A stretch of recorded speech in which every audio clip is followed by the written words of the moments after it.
শুধু জানার আগ্রহ থেকে আপনাদেরকে প্রশ্ন করতেছি, কখনো ভাইদেরকে দেখছেন বোনের সংসার নিয়ে ঘুজুর ঘুজুর ফুজুর ফুজুর করতে?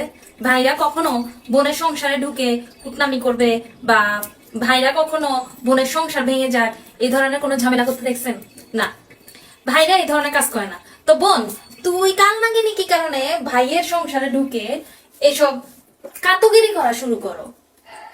ম্যাক্সিমাম মেয়েরা কি করে, ভাইয়ের সংসারে ঢুকবে আর সর্দারি করা শুরু করে, দুনিয়ার কুটনামি করবে, মা বাপরে এসে বলবে তোমাদের ছেলে তো বউ পালতে পারে না, বউ কিভাবে শাসন করতে হয় তোমাদের ছেলে জানে না, তোমাদের ছেলে একটা বলদ, ওকে পড়াশোনা করে কি করেছে, ওকে থেকে একটা বস্তি ফকিন্নি ধরে নিয়ে আসছে, ওকে জানে কিভাবে শাসন করতে হয় বউদেরকে। তো বোন, তোর জামাইরে কি পরামর্শ দিতে যায় তোর ভাই যে তোরে কেমনে পিড়ানো দরকার, কেমনে শাসন করা দরকার, তুই কতটা বজ্জাত এটা তোর জামাই জানে? তো অতীত তো কোনোদিন তোর জামাই ঘাটছে রে? আচ্ছা নাই হোক, এখন আমার প্রশ্ন হচ্ছে, মা এই যে আমি ভিডিও কলে কথা বলতেছি দেখো, তুমি বলবা? বলিও না।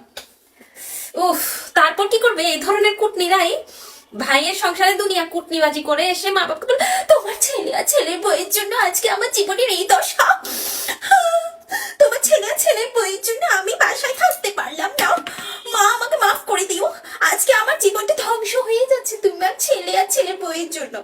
ভাল লাগে না বাপের বাড়ি যাইতে, ভাইয়ের বই একদম ভালো না, তো ভাইয়ের বইয়ের পাকা ধানে মইটা যদি তুমি দাও তোমার কপালে ভাত জুটবে কিভাবে সোনা?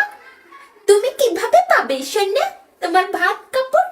তুমি বিয়ে করছো, আসবা, তুমি বাড়ি চলে এসো, বিয়ে করছো আসবা, মেহমান খাবা, ফুর্তি করবা, হা হা হি করবা, তা না তুমি এসে এখানে কাতুগিরি করবা, তুমি এসে এখানে পাকা ধানে মই দিবা, তারপরে আমি তোমারে সুস্থ রাখবো, এই আশাটা তুমি করো কেমনে?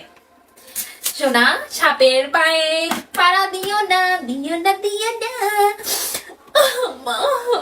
আব্বু, আমি তোমাদের কাছে থাকতে পারি না, ছেলে ছেলে বইয়েছে শাড়ি কোটনি কোথাকার।